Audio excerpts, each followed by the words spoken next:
ক্ষমতায় থাকতে ভিন্ন মত দমনের জন্য ফোনে আড়ি পেতে গোপনীয়তার অধিকার লঙ্ঘন করেছে শেখ হাসিনা সরকার। আড়ি পাতার জন্য হাজার কোটি টাকায় প্রযুক্তি কিনেছে তারা। আটক ব্যক্তিদের উপর চালায় দুঃসহ অত্যাচার, বেঁচে ফেরেননি অনেকেই।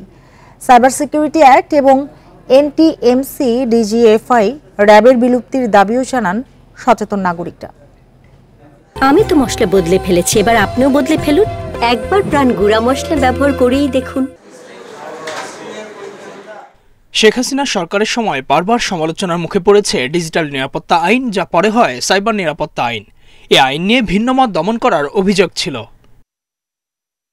এছাড়া বিভিন্ন সময় রাজনীতিবিদ, বুদ্ধিজীবী, অ্যাক্টিভিস্ট, সাংবাদিক সহ নানা শ্রেণী পেশার মানুষের ফোনে আড়ি পাতত গত সরকার। সরকার পতনের পর এসব অনিয়মের ভয়াবহ তথ্য তুলে ধরেন নির্যাতিতরা। এই 24 ঘন্টা ঘুমের মধ্যে 7 ঘন্টা আমার হাতে হ্যান্ডকাফ এবং 3 লেয়ারের কাপড় পেঁচায় আমাকে আসলে 7 ঘন্টা জিজ্ঞাসাবাদ করা হয়। রাজধানীর কারণ বাজারে সেমিনারে এ নিয়ে কথা বলেন নানা পেশার মানুষ।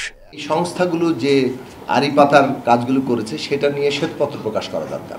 ডিওটি বলে একটা প্রতিষ্ঠান যারা স্বরাষ্ট্র মন্ত্রণালয়ের আন্ডারে, ওনারা সবগুলো ইন্টারনেট গেটওয়ের কাছে যন্ত্রপাতি বসেছেন। আমাদের ঘরেও সেই যন্ত্রপাতি আছে এবং আমাদের বাধ্য করা হয়েছিল কোনো ইন্টারনেট ট্রাফিক ওই যন্ত্রের বাইরে যেতে পারবে এবং তারা সেখান থেকে যে কোনো কিছু ফিল্টার করতে পারেন। ইচ্ছে ছিল যে কোনো কন্টেন্ট মনিটরও করতে পারেন। এই টেকনোলজিগুলো যারা আমাদের প্রোভাইড করেছে, এই প্রোভাইডারদের মধ্যে বেশ কয়েকজনকে ইতিমধ্যে যুক্তরাষ্ট্র সহ বেশ কিছু সংস্থা ব্যান করে দিয়েছে, কারণ এগুলো এতটাই ইন্ট্রুসিভ যে এগুলা আপনার মোবাইল ফোনে বাগ হিসেবে ঢুকে আপনার ব্যক্তিগত সকল তথ্য হাতিয়ে নিতে পারে।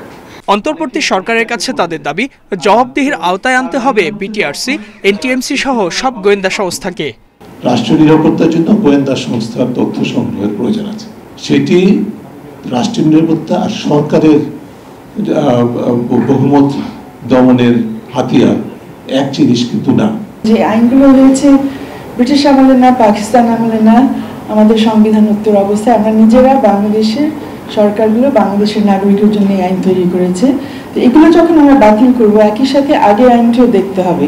রাষ্ট্রীয় সম্পদ নষ্ট ও লুটপাটকারীদের বিচারের দাবিও জানানো হয় সেমিনারে। এর সঙ্গে শেখ রেহানা বা সজীব ওয়াজেদ জয়ের সম্পৃক্ততা কতটুকু ছিল? Ijazur Rahman, independent news, Dhaka.